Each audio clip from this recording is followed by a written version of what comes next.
အခုင်းတဲ့ဖတ်တဲ့ပေါ်လို့ဖတ်တဲ့သွန်ပေါ်ညက်လောက်ပဲယောအမှုစမ်ယောแต่กล้วนมังโลเนี่ยเสียเบะเรนอกก็เรจะแลบุยเนาะคนเปิดมองไปได้แควไปมัวรอปุ้ยยังไม่ได้พอได้มันได้จะแลปุ้ยได้ยังมองไอ้ตาเพเนาะตาเพเนาะยังรังเล่งดิหาได้ยังมัวมันก็จะหายก็ต่อมือต่อมัวก็ต่อทีตอนเพยังเสียงบุมองมองมองตานั่นแหละยังรังยิ่งเล่งยังไม่มือต่อเราห้องยังดิยังก็จ้าเนาะยังก็จ้าบุไอ้คนก็ไอ้แควไปพ่อปุ้ยมัว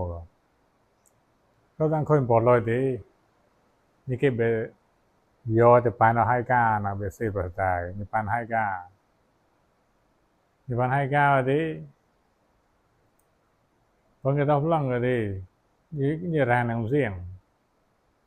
หรือว่าเพย์มัวยอมก็ว่านี่ไอ้เก็บหมอเรียกเลยดินี่ปันจะให้ก้าเจอดินี่ให้อย่างละมองนี่มาไปตัวดินี่ไอ้หาแต่จะแหละน้องโมเพย์เนาะที่เราให้เป็นมือต่อละเป็นมองยี่ข้อใจกันจะหาเห็นจะจ่าก็ให้บังก็ตัวแอบนักด้านนอกพูดต่อ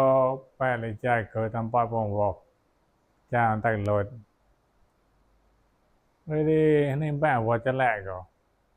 ทำลายมันไม่ยอมพูดก็มันตันเลยพูดแต่แต่ยังดึกจ่านี่เราโม่ก็นี่แต่แต่อุตส่าห์ตัวเกิดเลยที่แปะว่าจะแหลกแต่ว่าจะแหลกสิอย่าห้ามนั่นเลยนี่มองยี่ฟ้าห้ามจะแหลกคนอะไรจะแหลกห้ามตอนคนที่พอแต่ต้นบอลเนี่ยพอแต่ปอดเลยลักไปโยหามือซ้ำโยแต่กล้วยมาล้วนเสียงเบะจะแหลกห้ามไม่ได้พูดต่อมวยนาเรนเอาตัวดีหามือเชื่อแต่เพจะแหลกตัวดี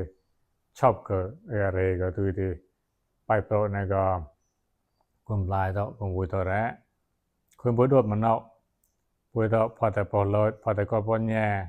ปลีกหลังเลยดีแต่แหละนกตามดีพูดต่อซ้ำย่อซ้ำทอดซ้ำมองยี่ข้อก็